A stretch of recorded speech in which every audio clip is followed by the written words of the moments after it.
Good day everyone. Ipakita lang natin yung pina-setup ni Sir from Iloilo, SSP 5 6.0. Sa mga nagtatanong kung may SSP 5 5.1 or 4.3 kami, hindi po kami nagbebenta ng 5.1 or 4.3. 6.0 lang po yung binibenta namin. Kasi pwede siya sa Speed QB, pwede rin siya sa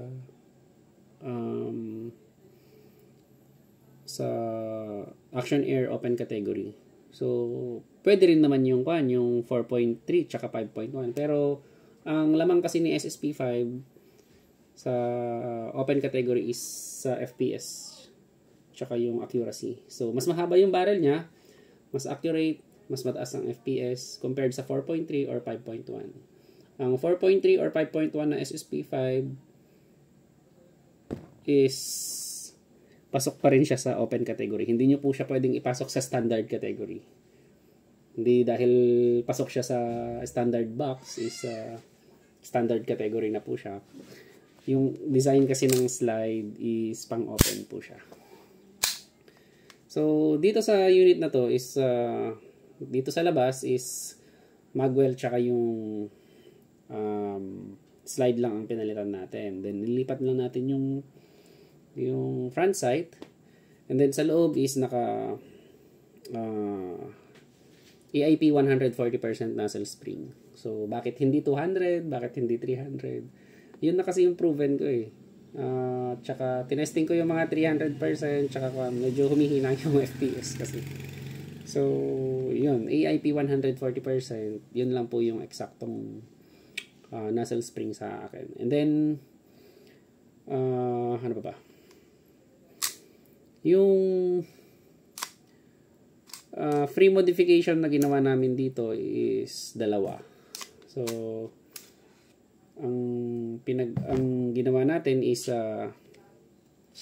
nag-polish tayo sa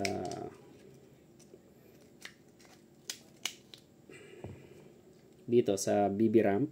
Nag-polish tayo dyan. Kasi isa ito sa mga flaw ng SSP5. Yung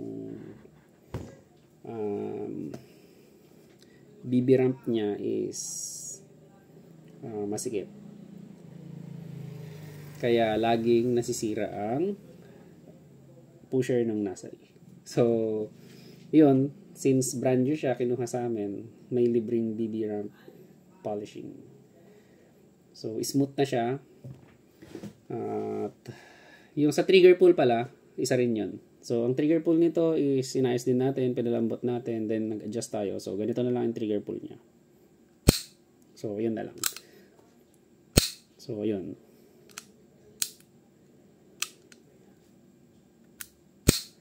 Yun na, yung trigger pull niya. So, yun lang naman, yung pinaayos ni Sir. So, walang special na ginawa dito sa SSP5 na to. Yun lang, yung mga free DIY modification tsaka yung slide and magwell lang. So, yun lang. Thank you very much and good day po sa inyo lahat.